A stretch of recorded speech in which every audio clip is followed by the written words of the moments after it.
Heavy rain stopped Ray's golf game as soon as it started. He and the rest of his team stayed outside the clubhouse for a while to see if the rain would abate, but it was clear that it would not. He was disappointed because he really enjoyed playing, and it was the best source of exercise for the week. Of course, it wasn't just his heart disease that limited his activity. At age 64, such activity would have been limited anyway. He was still in good shape. He watched what he ate and still did most of the yard work in the modest home he shared with his wife Josie, who had lived with him for 40 years. And so Ray found himself walking through his door a little after 9 o'clock, not 12:30, as he usually did when he got home. He didn't bother to warn his wife about his early arrival. He didn't see the need to and had never done it before when something like this happened. He would just explain everything when he got home. But he quickly forgot about why he had come early as soon as he opened the front door. And he forgot because there was his wife standing in the hallway. In her 59 years, Josie was still a very attractive woman. She wore her dark blonde hair shoulder length. She looked up when he walked through the door, and instead of taking on a guilty look as he expected, she smiled as she always did, expressing her happiness that he was home. Then, to his surprise, she stepped forward to greet him. "Hello, darling, you're home early." Josie tried to kiss him, but Ray managed to quickly move his head out of the way. His wife looked at him bewildered. "Are you out of your mind, Josie? The worst part is that I don't know where your mouth was. I have a pretty good idea where it was," Ray explained. Josie looked back at the young man, seemingly oblivious to his presence, and realized what she had almost done. "Oh, Ray, of course, I'm sorry, honey. This is Luke. Luke, this is my husband, Ray." Luke was an inch shorter than Ray, but had the strong build of an active young man in his 20s or 30s. He had probably been an athlete in college, or maybe he still was. He had dark brown hair, cut short, and a plain face neither handsome nor ugly. He stepped forward, and his hand came down on Ray's shoulder. Ray was tempted to respond physically, but held back for now. "It's nice to meet you. Josie's told me a lot about you. And don't worry, I'm sure in 25 or 30 years, I'll have the same equipment problems you have, and I hope I'll be as relaxed about it as you are." In response to Luke's slight smile, Ray grinned. Who the hell was that asshole to be so condescending? But he didn't want to go to jail, so he restrained his ardor again. "Luke, get out of my house. And if I catch you in it again, one of us is going in a body bag, and I have a gun." The easy smile suddenly disappeared from Luke's face, and he took a step back, then stepped around Ray and headed for the front door. "Hey, it's okay. I thought you didn't mind." Ray closed the door, threw a brief glance at his wife, and headed for his bedroom. He was incredibly angry and puzzled that his wife didn't seem remorseful or even concerned about what had just happened.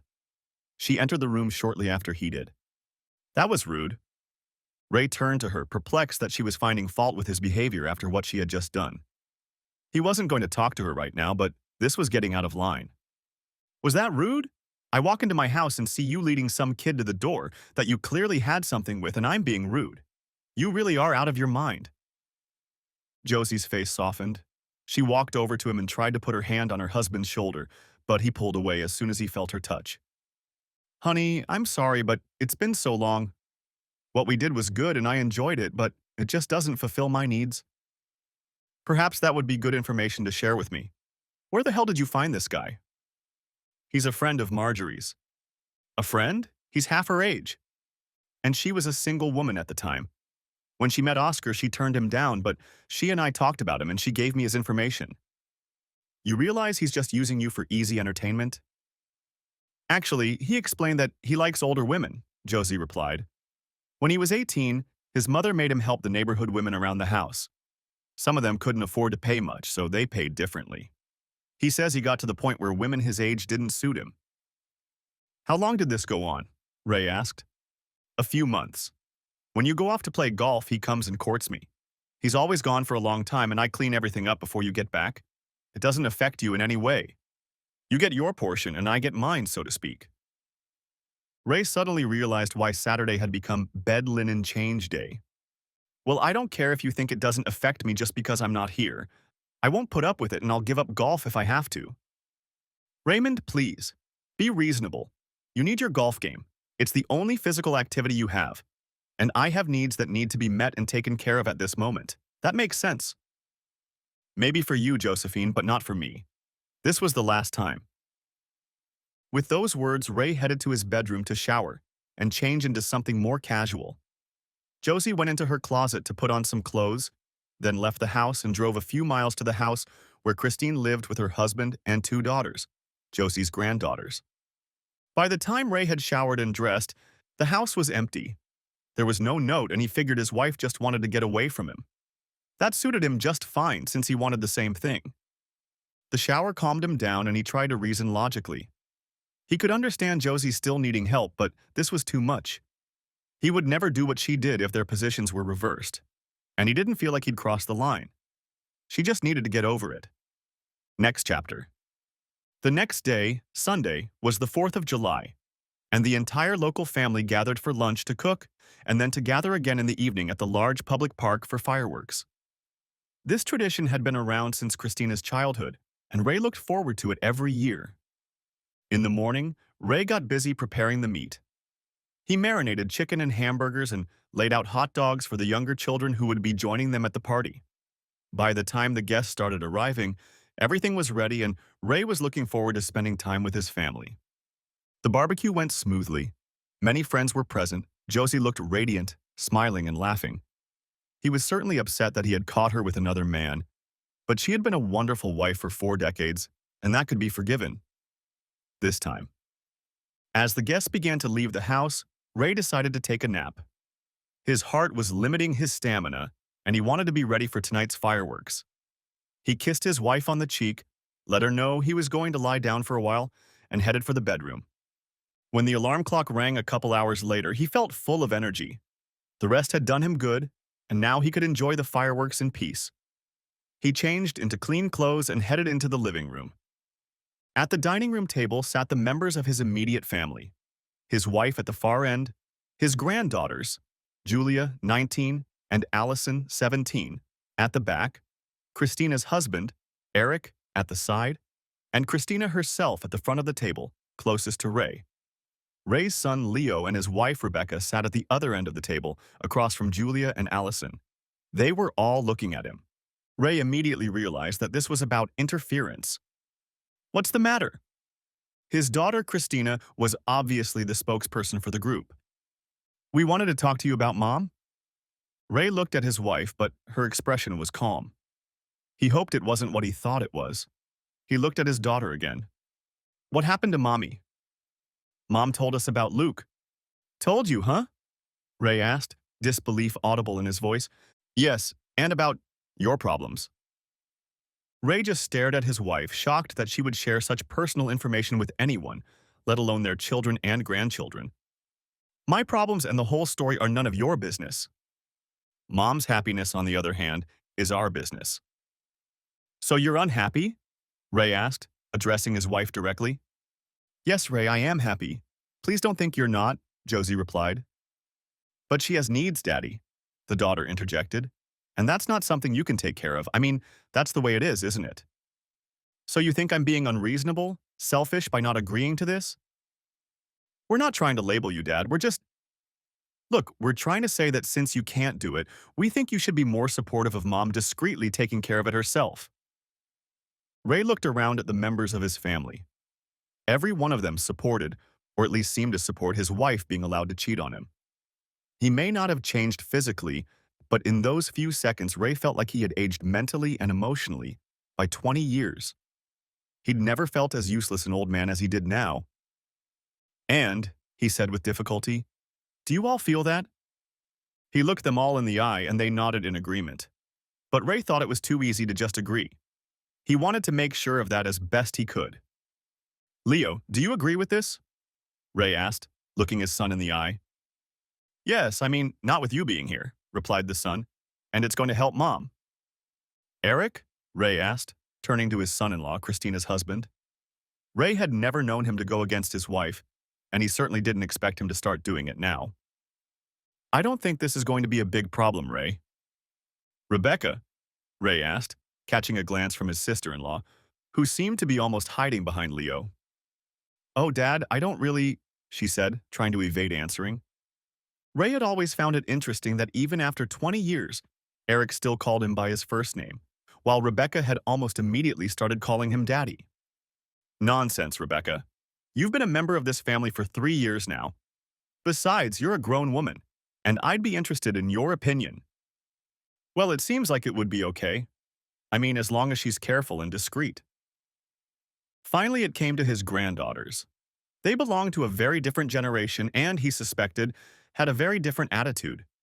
Infidelity in marriage seemed commonplace to them, almost expected these days, but he still doubted they would go against him. They had spent so many wonderful hours together. He often attended concerts and constantly pampered them at the mall. Would they really go against him? What about you girls? Oh, Grandpa, we don't have to be a part of this. Oh, come on. You're both adults. Well, almost. And I'm sure you have some thoughts. Julia and Allison looked at each other, then at Mom and Dad, who seemed to be urging them to speak up. At that moment, Ray realized what they were about to say. Whether they believed it or not, Mom had clearly convinced them to speak out in favor of Grandma. Well, I mean, said Julia, the oldest, that a lot of our friends don't mind their boyfriends and girlfriends being with other people. It's just sex. Ah, the cry of the infidels. It's just sex. Ray assumed it would come out at some point, and it did, although he was surprised it took so long. His wife was willing to go so far to get her way, to have fun with her boy once a week. Ray suddenly realized it was pointless to argue. She was bound to find a way to do it, regardless of his opinion or feelings. Everything that had gone before was gone and would never come back. He looked at Josie, who was staring at him expectantly. It's like this, Josephine. The majority rules. I think you'll get what you want. His wife's face lit up as if her fondest wish had come true, and perhaps it had. Ray just turned and walked toward the front door. He only had time to take a few steps before he heard his wife's voice calling his name. He hoped that maybe she had changed her mind after seeing how it affected him and turned to face her, but that didn't happen. Can I tell Luke you were joking about the body bag? Sure, whatever you say. I'll take the car. But Dad, Leo exclaimed, it's already time to go to the fireworks show. Go without me, Ray replied. I don't want to go anymore. It was quiet as Ray walked out the front door, but as soon as the door closed, he heard the sounds of celebration. He looked back through the front window. The blinds were open and the curtains were hanging open, and saw Josie being embraced by all of her supporters. It seemed they were united against him. Next chapter. No sooner was the mini-fest over than Josie was already on the phone with her lover. She assured him that she and Ray had discussed everything, and he had withdrawn his objections. She wanted to make sure that he hadn't left for another woman, and that she could still expect him to visit on Saturday morning. He picked up the phone on the third ring and assured Josie that he would be there and looked forward to seeing her. With those words, the family piled into the car and headed out to watch the city's always spectacular fireworks display. They talked and laughed, happy that the unpleasantness was behind them and confident that Ray would be okay, that he would understand, that it wouldn't affect anything. At the very moment Eric was parking the car, ironically, Ray's absence from the party had allowed them to take one 7-seater car rather than two separate ones, making them family and him an outsider, though no one noticed the connection. Ray was sitting alone in the car, admiring the view of the city. He'd found this road into the nearby hills years ago and came here when he needed to think. He thought with regret about the support Josie had received from all the family members. He had thought that at least one of them would recognize that his inability to work was not the cause of his wife's infidelity, but they were united against him, and it hurt. He felt like an outsider, old and rejected. It reminded him of the stories he had heard as a child, of how some communities sent their old men to certain death when they thought they were too old or infirm to contribute, and thus simply took away resources. He was just getting in the way, and he was driven out. All he wanted to do was sleep, but sleep got in the way. It was past midnight when he finally returned to the house. He noticed that his daughter and Josie's car was still here, but everyone else had already left. He could only assume that the sound of the klaxon signaling that the car was locked alerted the occupants of the house, because as he approached, the front door opened. It was Josie. Where have you been? I was so worried. Ray simply walked past his wife without saying a word. He noticed his daughter sitting on the couch watching him with interest. Why are you here? He asked. Mom was worried when you were gone after the fireworks. Everyone else had somewhere else to go tomorrow morning, so I stayed with her. You could have at least answered the phone. Ray looked at his phone and remembered that he'd turned it off when he'd arrived at the mountain. He didn't want to be disturbed. "Well, as you can see, I'm fine. You can go home now." Christina was stunned. Her father was the kindest and most polite man she had ever known, and she had never known him to talk to anyone like that, much less her, his little girl. She watched him as he walked toward his bedroom until the door closed between them, then picked up her purse from the table and kissed her mother goodbye. By the time Josie finished packing and entered the room, Ray was asleep. Next chapter. For the entire next week, the house was quiet. Josie knew that despite her acquiescence, Ray wasn't thrilled with what she was doing with Luke, but she believed he could get over it because he loved her, and she was sure that in time he would forget about it, or at least put it out of his mind. For Ray, it was a complete disaster. He'd been a devoted family man for 4 decades, but that didn't stop his entire family from casting him aside when his presence became inconvenient. The fact that Josie had even sought support from her family because of his infidelity had ruined his marriage, Ray thought. The fact that every single person had turned against him was the death knell for his family, or at least for him to be a part of it. For years, he had put everyone else first. That was about to change now. As he had every Saturday morning for the past several years, Ray got in his car and drove to the country club to meet his foursome. It was a group of 8 older men who booked 2 rounds of golf each and then teamed up in foursomes each week. Ray tried his best to focus on the game, knowing what was going on in his house, and he had no doubt what was going on. This wasn't his worst performance, but it was the worst in a long time. He tried to smile back at the good-natured taunts, but it wasn't easy. Next chapter. Meanwhile, back at her house, Josie watched Ray get into his car and head out for a 7 a.m. golf game. She tried to express her affection and kiss him goodbye, but he remained silent. She hated to realize that her husband had been hurt, but she put the thought out of her mind as soon as Luke pulled up to the walkway. She asked him to park at the end of the street and around the corner. She thought parking in front of the house was too blatant and would attract the attention of the neighbors, but she couldn't help it if he came to the door. She let him knock before she opened the door and invited him in, and then Luke easily picked Josie up in his arms and carried her into the bedroom. By 12:30, Josie was more than satisfied that her house was in perfect condition and ready for her husband, who was due any moment. She had her needs met and was ready to devote her full attention to Ray for the rest of the week. He usually came home between 12:30 and 1 p.m. When he didn't show up by 2 o'clock, she started to worry, but not too much yet. By 3 o'clock, she got worried and tried to call his cell phone. It went straight to voicemail. By 5 o'clock, after making several calls and sending several unanswered messages, she began to worry. Finally, at 7 o'clock, after sitting for another 2 hours with no response from her husband, she called her daughter. She explained the situation, and within minutes, Christina and her husband were in the living room with Josie's granddaughters. Eric drove to the country club to get some information. All they could tell him was that Ray had been there and left hours ago. Christine called the police and found out that there was no record of any incidents involving Ray, and that they could not file a formal missing persons report at this time, but they would take his name down if they heard anything. Christina thanked them and hung up, not knowing if anything would come of it. There was no one else to call. Josie didn't know any of the people he played golf with, not to mention she didn't have any of their phone numbers. All that was left was to wait. It was almost 11 p.m. when Julia, sitting at the front of the house, reported that she had just seen headlights in the driveway. Sensing that a confrontation was imminent, she and her sister hid in Mom's old upstairs bedroom. Eric, who always got up early, had long since hidden in Leo's old room. Only Josie and Christina stayed behind to meet Ray. Ray walked in the front door, not surprised to see his wife breathing fire in the hallway, and only a little surprised to see his daughter in the living room. He'd seen her car outside, but thought she might have left her and Josie alone. She must be supporting her mother in her strange predicament with all her might. "Where have you been?" Josie hissed. "Playing golf," Ray replied calmly. "No more than 12 hours. "That's true. After golf, I had lunch at the clubhouse. They have a very good chicken piccata. Then, I went to see the new movie with Dwayne Johnson. It's a little formulaic, but I liked it. After that, damn it, Raymond, I don't want to know all the places you've been." "Well, you asked me where I've been," Ray muttered. "I want to know why you didn't come home after golf like you usually do, and why you didn't answer the phone." "I didn't answer the phone because my phone never rang," he replied, showing his wife that his phone was off.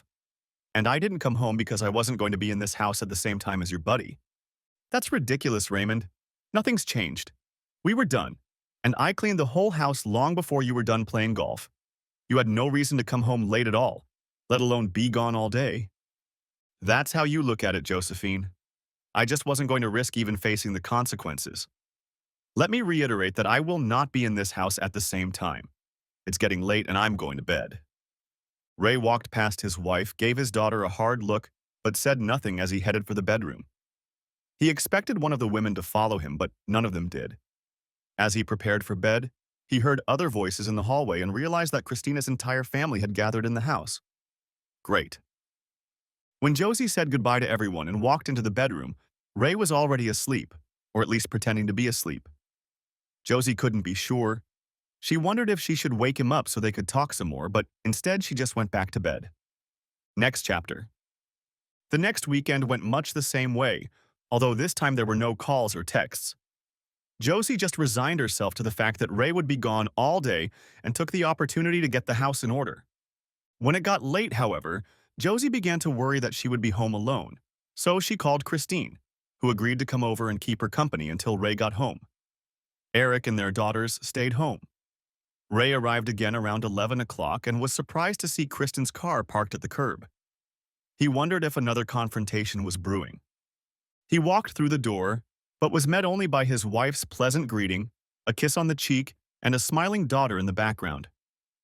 "Why don't you get changed, honey, and then you can tell me what you've been doing all day," Josie said, leaving Ray somewhat confused. Josie went to the kitchen to get everyone drinks and Ray headed to the bedroom to change. The only conclusion he could draw was that her lover had taken good care of her tonight, so she was in a particularly relaxed and good mood. He changed into his pajamas and returned to the living room where Christine seemed ready to leave, but seemed to be waiting for him. "Dad, I know this is hard for you, but I just wanted to say how great it is that you're showing your love for Mom by letting her do this. It really does make a difference." By letting her? Ray thought. Is that really how they see it? "Now I want to say something to you, Christine. This is the last conversation we'll have on this subject. The last one. Make sure everyone knows that." "Of course, Dad, I understand. It's hard to get it out of your head if people keep talking about it. I'll tell everyone." With those words, she kissed her father on the cheek and left. Josie came in a minute later with drinks for both of them. It seemed to Ray that she hadn't had a drink in a while, and he wondered if this was planned so that Christine could tell him how wonderful he was. Next chapter. It went on like this for several months. Josie continued to enjoy her physical relationship with Luke, and Ray was finding new things to do. He still played golf every Saturday morning and, of course, watched all the movies that interested him. But he also tried to diversify his activities. He bowled, miniature golfed, and even tried his hand at arcade games. He didn't succeed at anything, but he enjoyed it. At home, life was quite normal, though the subject of Luke was carefully avoided. They had dinner together every night and had pleasant, albeit ordinary, conversations. The intimacy they shared had changed. Josie, believing that her relationship with Luke had no effect on her marriage, continued to express her love and affection to her husband, and if she noticed that he rarely reciprocated her affection, she said nothing. Perhaps Josie had simply gotten too comfortable with the situation. Perhaps the fact that Ray didn't talk about Luke at all led her to believe that he was more relaxed about it than he really was. Whatever the case, when Thanksgiving came, Ray was in for a shock. "Mom, Luke's here." It was Christina calling from home. Ray was sitting in his chair reading the newspaper. Yes, the print version, the very old one. When he heard the message. If he had been drinking anything, he would have spilled it on the floor. "Oh, good," remarked his wife. "He hasn't decided exactly what's in store for him yet." Ray pulled the lever that lowered the footrest and jumped, as best he could, off the chair, which caught Josie's attention. "What the hell is he doing here?" muttered Ray, thoroughly annoyed. "I invited him to Thanksgiving," Josie replied as calmly as possible. "He has no family in town and nowhere to go. I told you I wouldn't be in this house at the same time as him. You know that's why I'm not home all day on Saturdays. And now you're inviting him to my house for a family reunion? It's my house too, Raymond, and he doesn't come here for fun. It's no different than when the kids were growing up and friends came over. This is just a dinner party, and I expect you to be on your best behavior." Josie turned and headed for the front door to greet her guest, effectively dismissing her husband and proud of herself for standing up for, well, sure, they were lovers, but she also considered Luke her friend, and she thought it was a perfectly appropriate gesture towards a friend. She met Luke at the door and introduced him to her children, their spouses and granddaughters. Taking his hand, she led him into the living room to greet her husband. She started talking before she even turned the corner. "Luke, you remember my—" But Ray was gone, or at least not the chair he'd occupied just a few minutes ago. She looked around but didn't see him, and assumed he might have gone to the bathroom. She started to get ready for the bedroom when she heard the hum of a motor opening the garage door. She headed toward the kitchen and the garage door just in time to see the door start to lower and Ray's car pull away. "Was that Daddy driving away?" Christina asked her mom. "Yeah, that was him. Where is he going?" "Who knows?" Josie replied in desperation and headed to her bedroom to gather her thoughts. Luke approached Christina as Josie was closing the bedroom door. "Is there anything I can do? Would it be better if I left?" he asked. "No, Luke, it's okay. It's your father's problem, not yours. You're always welcome here. I just don't want to be the cause of trouble, but if you're sure—" "We know, Luke, and we appreciate it." The family and Luke chatted over their meal. Luke, as the new man, was the center of attention, but he showed interest in the family as well. After the meal, he joined Leo and Eric to watch soccer while the ladies went shopping. No one noticed Ray's car drive by. The festivities were long over. It was nearing 10 p.m. The house was cleaned, the dishes washed. The ladies had returned from a shopping trip with a few items, but nothing major. Leo and Eric had fallen asleep on the couch and Ray was still nowhere to be seen. Christina woke her husband and children and told them to go home, intending to wait for her mom and stay the night. She always kept a few things here, nightgowns and a change of clothes, so that she could sleep over at her parents' house if necessary.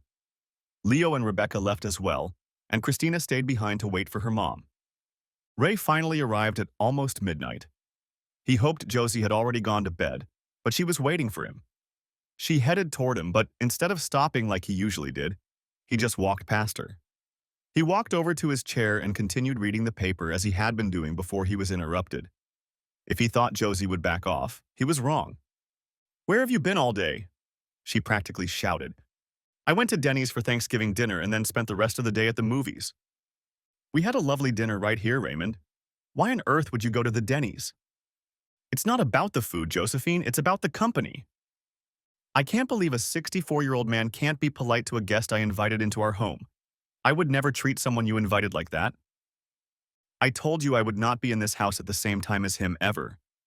I didn't mean only when he's here to take care of your so-called needs. I meant whenever, and you knew that, but you did anyway. It was just dinner, Ray." "Maybe for you," Ray said and put the paper between them, signaling that the conversation was over. There was about 5 minutes of silence before Christine, his own daughter and apparent traitor to the cause, knelt on the floor beside him. "Daddy, please try to understand that he means a lot to her. She doesn't love him or anything, but she cares about him, and she didn't want him alone at the party. And you don't see a problem with Mom's boyfriend becoming a member of the family?" "He's not a member of the family, Dad, but he's a person in her life, just as much a friend as anyone else." Ray realized it was a losing case. "Of course he is, Christine. I understand. I hope you understand, Dad. I'll see you later." Kissing him on the cheek, Christine left. Josie didn't show up again that evening, and when Ray finally got up from his chair and went to the bedroom, she was already asleep. Next chapter. Thanksgiving had been a turning point, at least in some respects. The displays of affection were almost non-existent. Ray and Josie had become more like roommates than anything else. Josie felt entitled to have a lover because Ray was failing at his job and perceived Ray's reaction as selfish and dictated by selfishness. Ray, on the other hand, saw Josie's choice as a betrayal of their marriage and life together. He had managed to treat her kindly, and they had socialized as they needed to, but the love built up over the 40-plus years of their relationship was fading.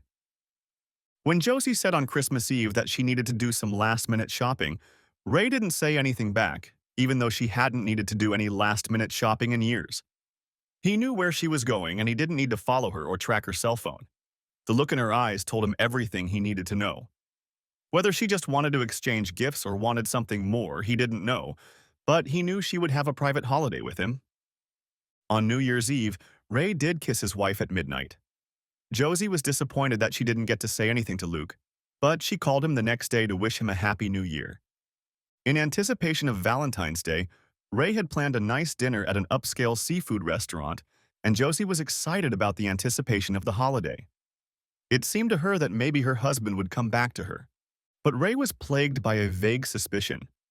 Josie's desire to spend the holidays with her lover made him think of Valentine's Day. It was Valentine's Day, after all, and Ray doubted that Josie would let him spend it without Luke. So he decided to leave the office for a while and stake out his house. He parked at the end of the street so he could get a good view of the front door and the surrounding streets. Sure enough, he saw Luke park around the corner and walk down the sidewalk. Ray expected him to just walk inside, but he knocked and waited for Josie to let him in. Ray doubted they were just going to talk. This was their private Valentine's Day celebration. Obviously, they weren't just buddies anymore. Dinner that night was modest. Josie had gone to it with a positive attitude and hope for a renewed relationship with her husband. But the high spirits he had shown over the past few days were gone. Josie was disappointed but tried to accept it, wondering what could have caused such a change. When they didn't have small children, Easter was mostly just an excuse for a big family dinner. They'd hide a few eggs around the yard, but they were big plastic eggs, and they usually had a gift card or something in them. It was just a little fun to get into the holiday spirit.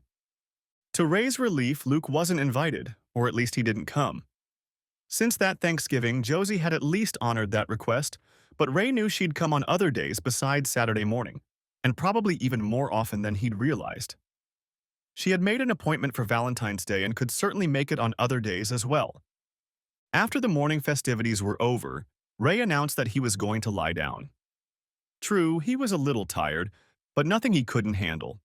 He just wanted to avoid dealing with the family that had betrayed him. He couldn't avoid them altogether, but he could limit the amount of time he spent with them. It was a beautiful day, and he opened one of the windows that overlooked the backyard.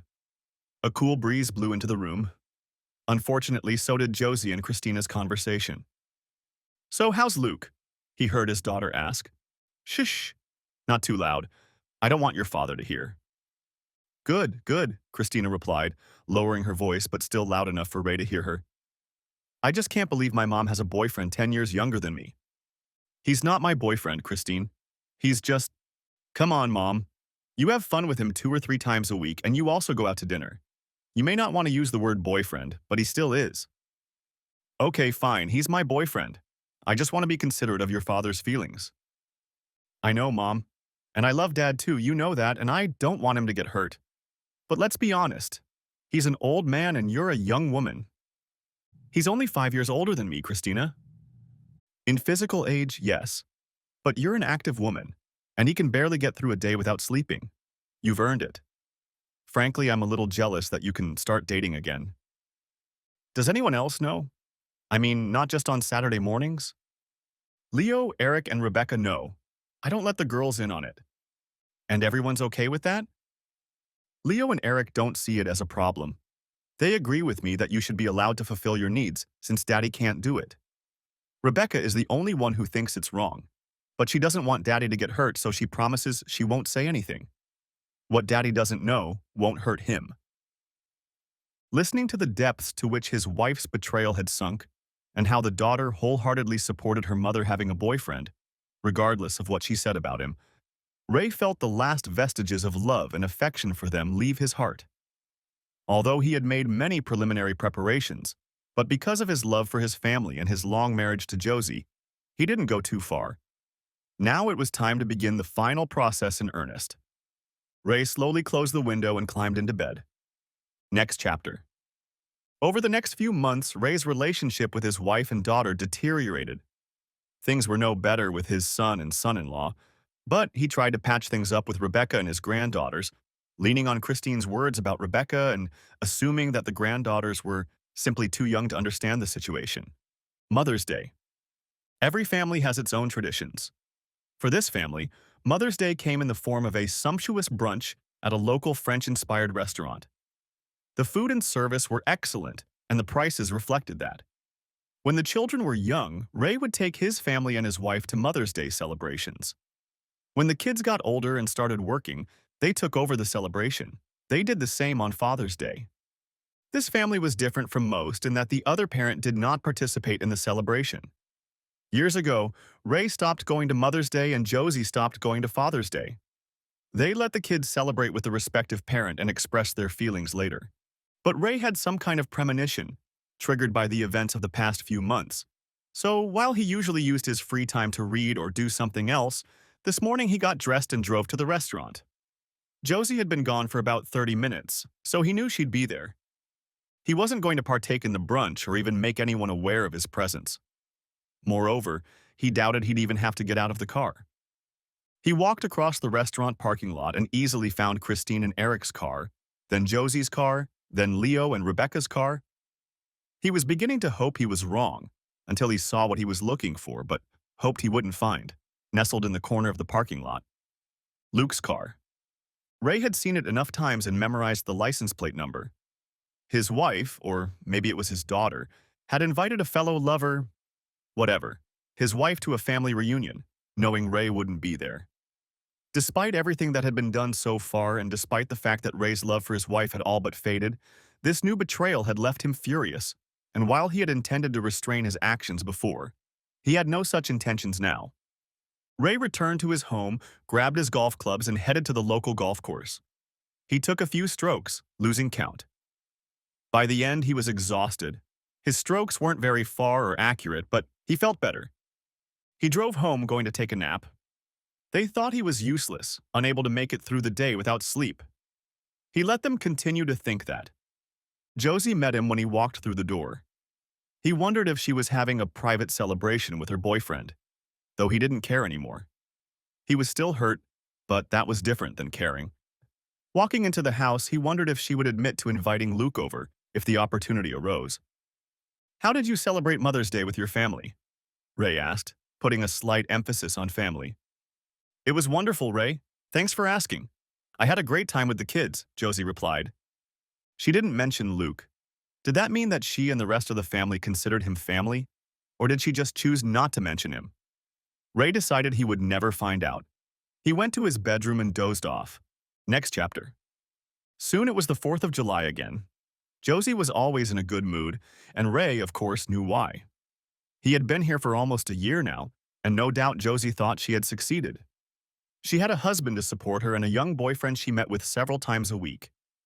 Her life, in her opinion, was almost perfect.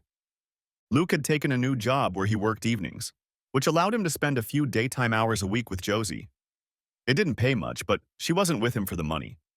Not wanting to wipe Ray's nose, to be completely honest, she just didn't want to get caught. They avoided Josie's bedroom on all occasions except Saturday mornings. That meant they used Luke's apartment or rented from friends if that option wasn't available. After all, he had roommates. The hardest part for her was getting Luke removed from the activities. She didn't bring it up with Ray again and didn't think he would change his mind. That was the one thing she wasn't happy about. She had hoped from the beginning and continued to hope now that Ray and Luke could become, if not friends, at least buddies. They were in different classes, so they couldn't compete, in her opinion. She spent her days with Luke and her evenings and weekends, well, almost all of them, with Ray. She couldn't understand why they couldn't work together, so she reluctantly invited Luke to the family barbecue and fireworks. The family arrived early to help prepare the food. Ray tried to be conspicuous and active, so there would be no doubt afterward that he was tired.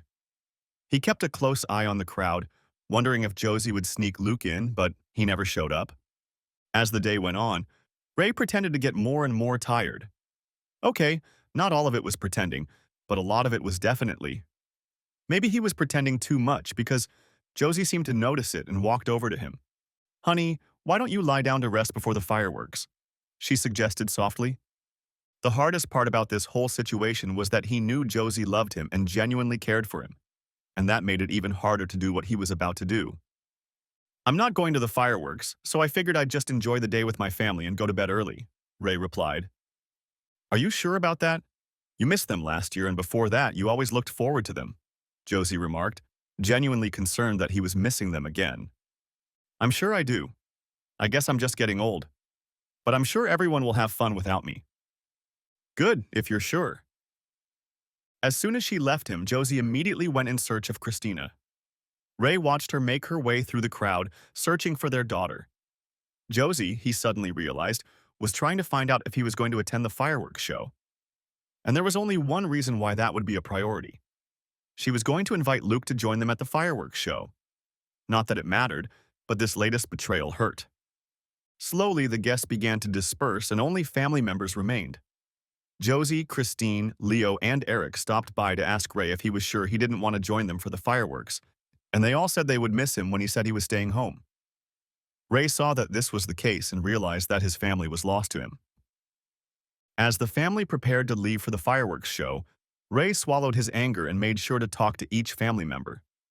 No matter what had happened over the past year, he had many fond memories of their time together and he would miss those times. Most of all, he hugged his granddaughters. Ray watched melancholically as the family happily climbed into Christina's minivan. It was clear that no one missed him. He put them out of his mind and went on about his business. Next chapter. The family returned a little later than usual so Josie could have some alone time with Luke. He thanked them for the invitation, especially since he had no family or loved ones nearby. Although no one but Josie spent much time with him, they had come to consider him a member of the extended family and were thrilled at how much Josie liked him. They said goodbye at the park, as he obviously couldn't go back to the house with them. Once inside the house, they tried to be quiet, not wanting to disturb Ray. They poured drinks and gathered around the dining room table to socialize a bit. It was probably 45 minutes before Josie remembered Ray and asked her son to go check on him. Leo obediently got up from the table and slowly walked to the bedroom. He didn't find Ray asleep in bed. He did, however, find the covers pulled back, revealing white sheets underneath. Josie had always insisted on white sheets. On those sheets, Leo discovered Ray's wedding ring and a flash drive. It didn't bode well. "He's not there," Leo said as he left the bedroom.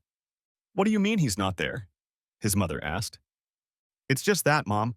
No one was sleeping on the bed, and I found it on the sheet next to his pillow." Not fully believing her son's words, Josie entered the bedroom and looked around. She did. The bed was unoccupied and her husband was nowhere to be seen. When she returned to the living room, Eric was already plugging the flash drive into the laptop to see what was on it. When the files came up on the screen, there was only one file, although it was quite large. Eric looked at his mom and she answered him with a nod. He double-clicked on the file. The computer's video player came to life and Eric unfolded the image to the full screen. At first it was just a blank wall, but they could hear voices. After a few seconds, Ray walked over to the camera. "Is it recording?" he asked the unseen cameraman. "Yes," a female voice replied. Ray looked at the camera. "Good evening, everyone. If I timed it right, you're watching this a little after 10 p.m., having just returned from the fireworks show." Everyone reflexively looked at the nearby clock and saw that it was almost 11 o'clock because they hadn't bothered to check on Ray when they got home. Right now, as you're watching this video, I'm sitting on an airplane that's flying through the air and won't land until it's well outside of the United States. In case you're wondering, I'm not coming back. "No," Josie screamed, bursting into tears. "You betrayed me," the video continued. "Every single one of you. My wife, who I loved and supported for over 40 years, who never had to work a day in her life other than raising our children, left me like garbage for a guy half my age just because he's fun to be with. And when I had the nerve to object, she turned the whole family against me. I thought 40 years of loyalty, devotion, faithfulness, and support meant more to you, Josephine. I believe I have earned it.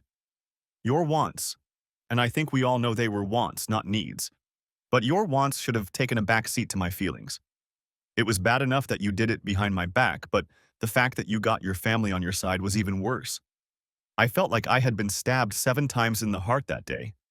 Christina, your betrayal was just as bad as your mother's betrayal. As a child, you were always Daddy's little girl. We did everything together.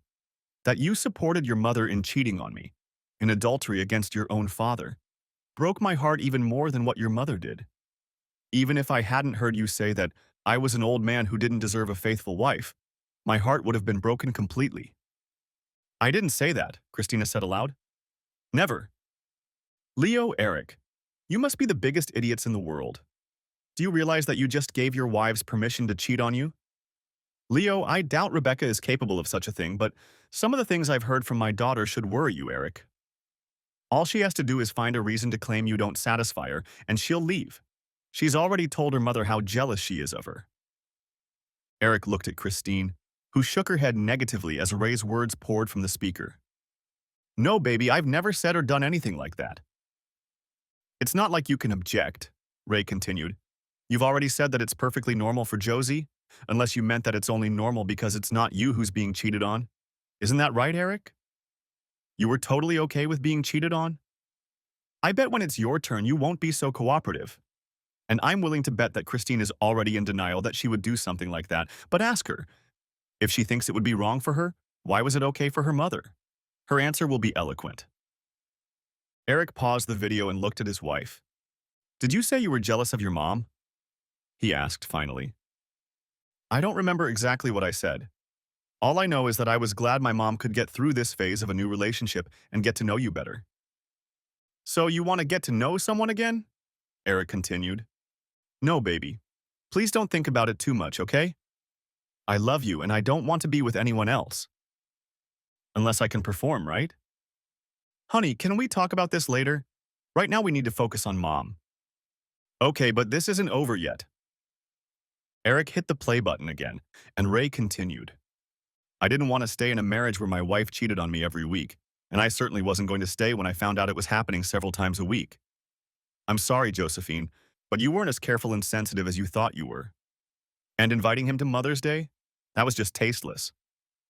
As you might expect, I have no intention of telling you where I've gone, but I can assure you that even if you find me, there's nothing you can do about it. I must also mention the financial situation in which I have left you.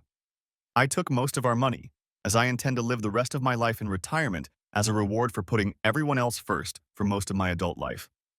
Josephine, I left you a house that you know is already paid off and worth several $100,000.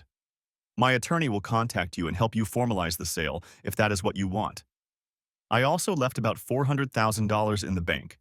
That's $10,000 for each successful year you've given me. I'm afraid they won't give me credit for the last 12 months. None of you have to worry about me. If you take my other assets, including my investment accounts, I have almost an 8-figure bank balance, so I'll be fine. Not that I really think any of you will worry. I think the way I've been treated over the last year clearly shows how you all feel about me. Oh, and if you're worried about me spending my golden years alone, you don't have to worry about that either. I already have a date, and she's sitting next to me on the plane right now. But let me introduce you. Deborah? A face that sounded like a woman's voice appeared from behind the camera and stepped over the threshold. Everyone, this is Deborah. She'll be helping me spend your inheritance. Hello, everyone, said an attractive brunette who looked to be in her late 50s and waved back at the camera. Deborah and I have kept close company for about the last 4 or 5 months or so, after I told her what my wife was up to. Nothing much, just spending a lot of time together and making sure how well suited we are for each other. But Josephine, you probably remember Deborah. You met her several times. We worked together for over 30 years since she was hired in the marketing department. She took early retirement to join me in my new home. We have been close friends all this time, and the best part is that her needs are nothing but a desire for intimacy. Hugs, kisses, and perhaps a few other things of a personal nature will be more than enough for her. I'm looking forward to it. Everyone looked at Josie to see how she would take this revelation, and it was clear from the look on her face that not very much. Eric paused the video. Mom, are you okay? Leo asked. No, Leo, I'm definitely not okay, but let's just get this over with. Eric started the video again. Josephine, said Ray, his tone becoming more serious. I've loved you since the day we met. If anyone had told me you could treat me like that, I would have knocked them out before they even finished talking. I was looking forward to spending our last years together, having our children, grandchildren, and even great-grandchildren visit us. I am so disappointed that your physical desires ruined that for us, for me. For your sake, I hope it was worth it. You should have enough money to last you a long time, especially if you sell the house. If you need more, I'm sure the children who supported your affair will be willing to support you financially too. Now that I think about it, it was my money that got them through college and into good jobs, so I guess I have some credit for that. I wish I could figure out what was so important about that ecstasy that made you do what you did. It had been a terrible year, and it was getting worse. I was aware of at least some of the extra activities you were doing with him every week. I could have ended it months ago, but I liked the idea of declaring my independence on Independence Day, so I waited. I guess some part of me will always love you, or at least what we had. I wish things had been different, but somewhere halfway through you forgot that our marriage was we, and not you and me. I've always tried not to make choices that would benefit me and hurt you like you did with Luke. I guess you thought I'd somehow accept that. Maybe because I've always sacrificed myself for you before. I don't know. No matter what the reason, the deed is done and there's no undoing it. For your sake, I hope it was worth it. Goodbye, Josephine. I will miss you and what we could have had. Ray looked directly into the camera as the screen faded. Everyone in the room was in tears, though some more than others. None of them thought Josie and Luke's relationship would push Ray away. He had always agreed with Josie in the past and thought that would be the case here. Deep down, none of them thought he had the courage to do anything but accept it. Tired, they all stayed the night at Josie's house. She needed their support. Next chapter, Epilogue. Rebecca was cleaning the kitchen when the phone rang. It was her husband, Leo, and several other unwanted calls. She looked at the screen. The number was blocked. That struck her as rather odd, so she decided to answer it. Hello? Rebecca, it's Ray. Oh my God, Ray, how are you? Where are you? I'm fine, Rebecca, just fine. I'll keep quiet about where I am for now. More important is the other thing. How are you? I'm fine, Dad, but I have some news. I'm pregnant. Congratulations, how far along are you? Only a couple months. We found out right after you left. I can't believe you've been gone almost 3 weeks. Yeah, time flies. By the way, thanks for calling me Dad. I thought I'd lost that title. Not with me. You know, Dad, I owe you an apology. I should have spoken up. When everyone confronted you that day and you asked for our opinions, I should have said I thought it was wrong. But I was a new member of the family and I was afraid. I had that feeling, but I don't think it would have made a difference. Josie and Christina really seemed to want it to happen. Consider yourself forgiven. Thank you, Dad. That was very important to me, especially since I hope to have both of my child's grandfathers in his life. Huh? Will you be in his life? We'll see, honey. I'm not going back to the States, but maybe we can work something out. I'll be glad to see you and the baby. Well, how are things? In a word, strained. Josie's out of sorts most of the time, though that doesn't stop her from seeing Luke a few times a week. Christina and Eric are having problems. They're keeping things quiet, but I think your comments about her having an excuse to cheat on him hit a nerve. How are you and Leo? We're doing well. Our marriage is just starting, so things are still fresh. I feel like Christina and Eric have been married for so long. I don't know. I guess that makes them both more cautious. The girls, on the other hand, are just devastated. Really? That surprises me. You were always so close. They miss spending time with you. They still don't think casual sex is anything special, but they realize that having it when you're just dating is very different than when you're married. I understand. I saw Christina's clear influence when they answered. Look, you can get everyone together at your place tonight. I think I'm ready to talk to them. I don't think that will be a problem, Dad. We'll talk then. Next chapter. That evening, the whole family gathered in Leo and Rebecca's living room. Rebecca made it clear that Luke wasn't invited. She set out sandwiches and everyone ate a little, but was too preoccupied to eat much. At 8 o'clock, the phone rang and Rebecca put it on speaker. Hey, Dad, everyone's here. Thank you, dear. Just so everyone knows, Deborah is in the room with me, too. Let's all try to be polite and make conversation rather than yelling. Agreed? The assembled family members expressed general agreement. Good. I thought we needed to talk, but I wanted to wait until some time had passed. Of course, I contacted Rebecca first. I did so because some of the things I overheard led me to believe that she wasn't as supportive of this as the rest of you. Leo, congratulations on the baby. Thank you, Dad.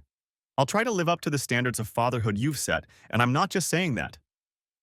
As the saying goes, the best thing you can do for your children is to love their mother. Remember that, and you'll do well. Allison, Julia?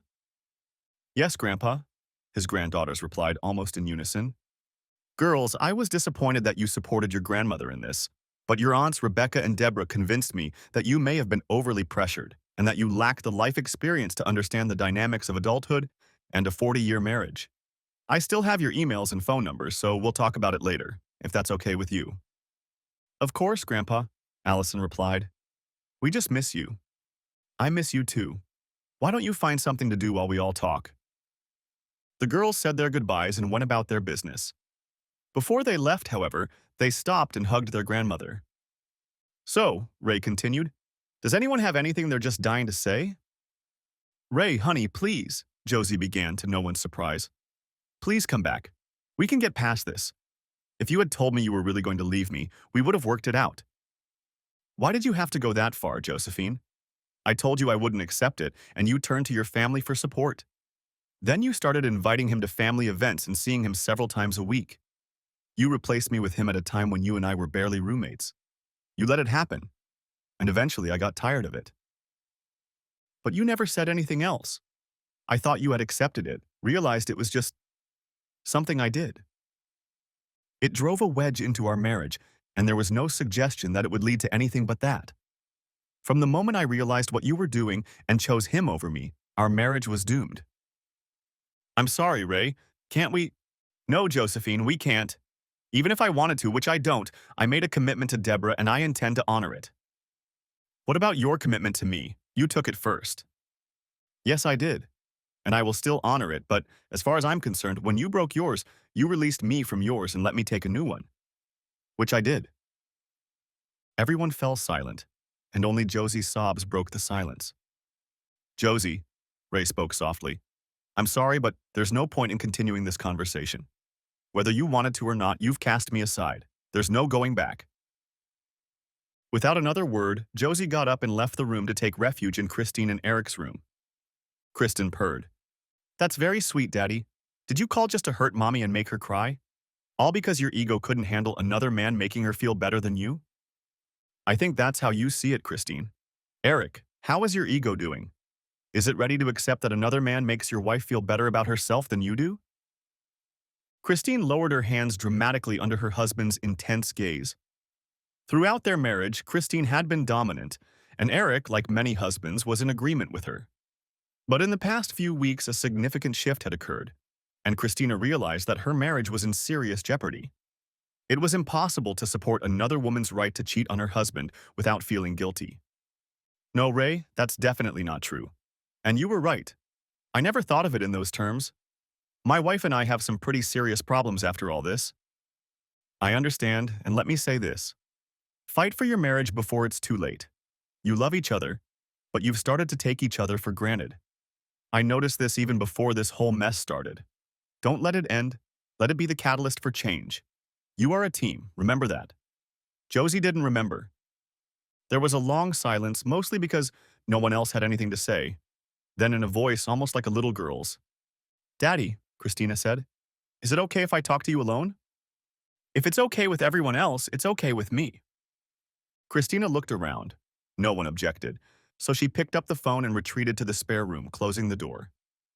Dad, I'm scared. Eric was talking about divorce and at least counseling. What am I going to do? You're going to fix this, Christine. It's what you do. Your girls are grown up, at least for the most part. Now put the time you spent raising them back into your marriage. It's not free time like your mother thought it was. Remember, you are not his boss. You are his partner. He's very angry. Once he started looking at it as me giving myself free rein to cheat on him, he got so angry. He's constantly snapping at me, and I know he's wondering if I've already done something. Did you? No, Daddy, no. But I don't know how to convince him that I have. All you can do is make sure you have no reason to be suspicious in the future. If you do that, the questions about the past will fall away on their own. Dad, I'm so sorry. Isn't there anything you can do to fix this? I mean, you and Mom. It's too late for us, honey, but not for you. Okay, Daddy. I love you. I love you too. The end. Thanks for watching. Hope you enjoyed it. Subscribe to my channel and stay tuned for the next videos.